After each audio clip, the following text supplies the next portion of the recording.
Assalamualaikum warahmatullahi wabarakatuh.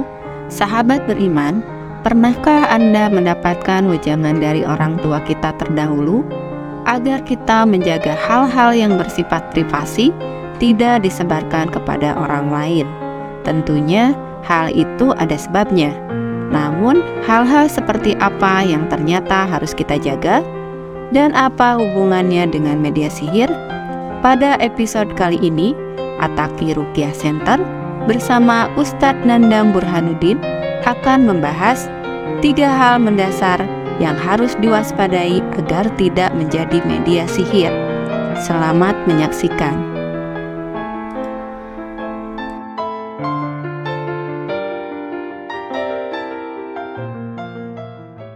Bismillahirrahmanirrahim. Assalamualaikum warahmatullahi wabarakatuh. Kembali bersama Anda Nandang Burhanuddin, At-Taqi Ruqyah Center.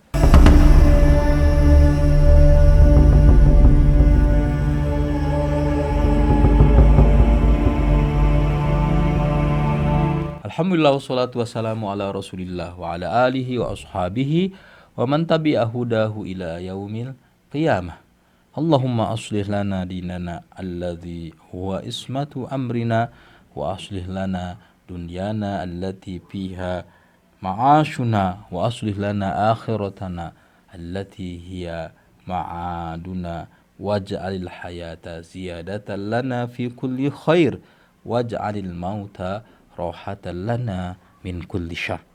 Sahabat yang berbahagia, kita tentu sampaikan puja-puji syukur kita ke hadirat Allah Subhanahu wa taala. Mudah-mudahan Allah Subhanahu wa taala berkenan menjadikan kita hamba-hamba yang senantiasa dipilih untuk menjadi hamba yang pandai bersyukur, dan ketika kita bersyukur, kita berharap Allah tingkatkan level keimanan kita untuk menjadi manusia-manusia yang mujahid di jalan Allah Subhanahu wa taala, menjadi manusia soleh yang kemudian bisa wafat dalam keadaan husnul khatimah. Salawat dan salam tercurah limpah untuk baginda kita Nabiullah Muhammad sallallahu alaihi wasallam. Mudah-mudahan kita terhindar dari fitnah kubur, fitnah kehidupan, fitnah kematian, dan bisa berjumpa dengan baginda Muhammad sallallahu alaihi wasallam di surga Allah Subhanahu wa taala. Sahabat yang berbahagia, izinkan pada hari ini saya menyampaikan tentang 3 hal mendasar yang harus kita sama-sama waspadai, harus sama-sama kita jaga, harus sama-sama kita rahasiakan, harus sama-sama kita rawat agar jangan sampai bocor kepada orang yang dengki, orang yang iri, orang yang ingin mencelakakan diri dan keluarga kita, orang yang ingin memisahkan kita dengan suami atau istri kita, atau orang yang ingin membenci kita kepada orang tua, saudara kita dengan melalui sihir, baik sihir yang kemudian melalui media makanan, media minuman, atau sihir yang ditanam di area tubuh atau area rumah kita. Apa saja 3 hal yang harus sama-sama kita jaga?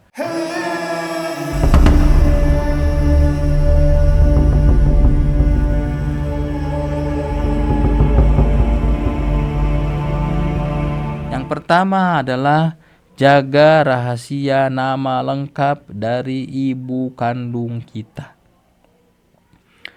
Buatlah untuk nama ibu kandung itu julukan atau lakob atau apa saja yang membuat tukang sihir, penyihir, ahli tenun, dukun itu kebingungan menyampaikan sihir kepada kita melalui nama ibu kandung kita.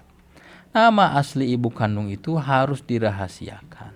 Tapi biasanya kita yang mungkin berhubungan dengan perbankan atau berhubungan dengan pemerintahan itu pasti memasukkan nama ibu kandung kita dalam berbagai dokumen bank, dokumen transaksi yang Kalau mereka tidak amanah dibocorkan kepada penyihir, ini bisa menjadi media kita untuk menggunakan nama ibu kandung kita dalam program pengiriman paket sihir khusus kepada kita.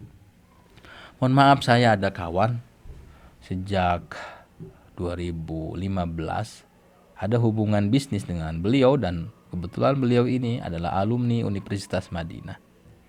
Orang soleh, wajahnya wajah habaib dari Timur Tengah, dan punya istri yang menurut saya solehah.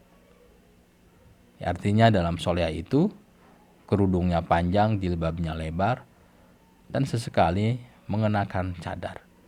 Kebetulan istri ini adalah salah satu pegawai di salah satu kementerian di Malaysia. Tapi mohon maaf, ketika saya ada hubungan bisnis dengan beliau ini, suaminya, beliau mengeluhkan tentang sihir yang mengenai istrinya yang sudah berlangsung lama. Ketika itu saya tidak terlalu memahami detail masalah, tapi setelah seiring waktu dipertemukan dengan saya dalam kunjungan keluarga, saya berkunjung bersama keluarga ke rumahnya, dan saya melihat memang dari segi tatapan, sikap, dan lain sebagainya, ini sangat terpengaruh oleh pengaruh sihir. Akhirnya teman saya ini berkunjung ke Garut, mencari bagaimana cara menyingkirkan sihir. Allah alam bisawab, sampai hari ini ternyata sihir itu belum bisa disingkirkan, dan saya lost kontak, tidak sempat punya kontak kembali. Tetapi pada prinsipnya setelah ditelisik, sihir itu begitu lama, kiriman sihir itu begitu lama, tidak bisa dibersihkan, tidak bisa dicabut, tidak bisa disingkirkan.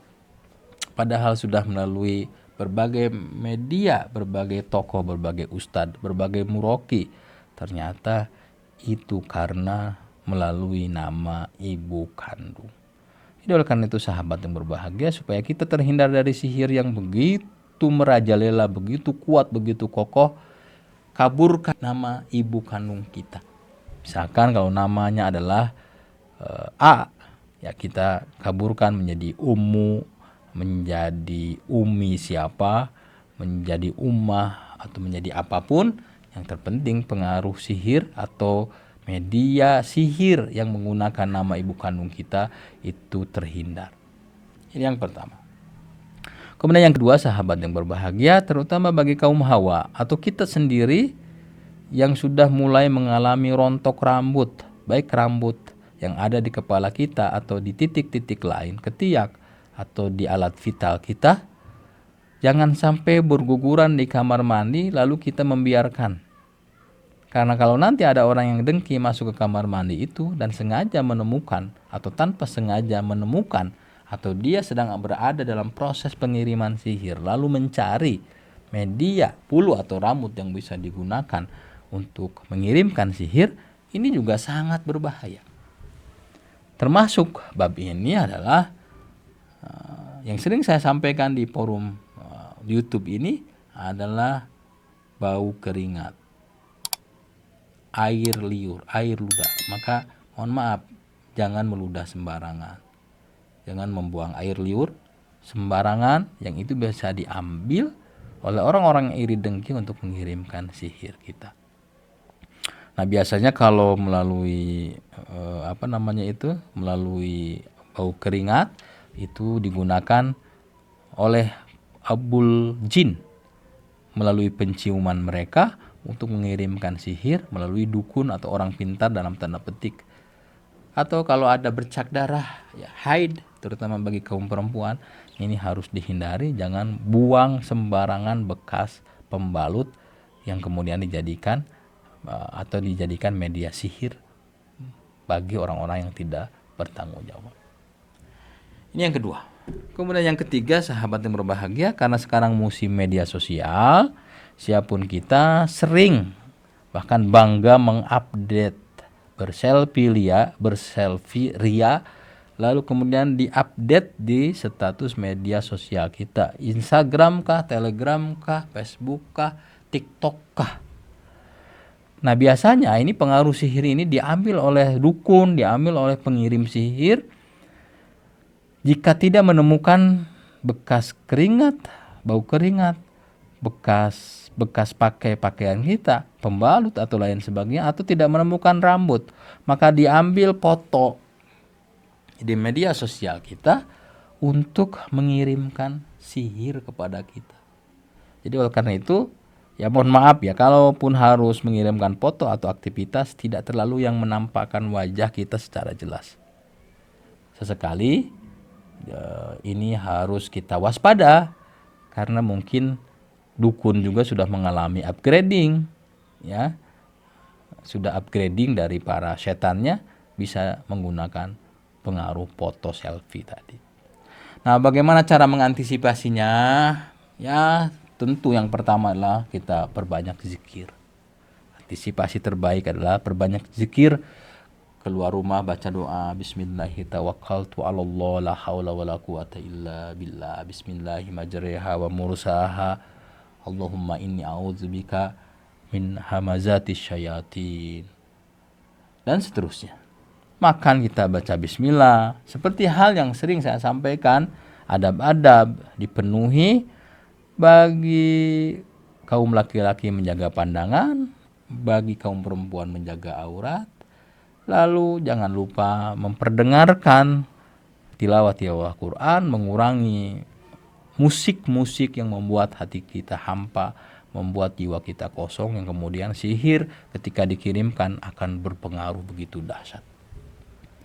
Yang kedua adalah mengurangi foto di medsos, foto apapun segera dikurangi, atau kalaupun harus nge-share foto, nge-share aktivitas, segera dikunci, jangan sampai di screenshot oleh orang yang tidak bertanggung jawab.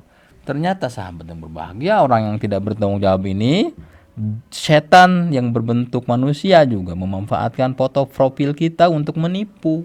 Dan ini inspirasinya tentu, inspirasi kejahatan ini dari setan. Jangan lupa juga sahabat yang berbahagia untuk senantiasa bersodakoh walaupun Rp1.000. Ini insya Allah akan menjauhkan kita dari pengaruh sihir. Upayakan sodakoh itu dilakukan rutin setiap hari. Kalau tidak punya harta dengan ilmu, kalau tidak punya ilmu dengan tenaga, kalau tidak punya tenaga tentu sodakoh doa. Oleh karena itu, terus tawakal kepada Allah Subhanahu wa taala, hindarkan hal-hal yang membuat setan, jin, abul jin, korin kita berpihak kepada para tukang dukun, para ahli tenun, para ahli sihir yang akan mencelakakan kita. Tawakal kita kepada Allah Subhanahu wa taala dengan membentengi diri kita dengan berbagai cara yang membuat kita bisa terhindar dari pengaruh sihir. Demikian, mudah-mudahan ada guna dan manfaatnya. Wassalamualaikum warahmatullahi wabarakatuh.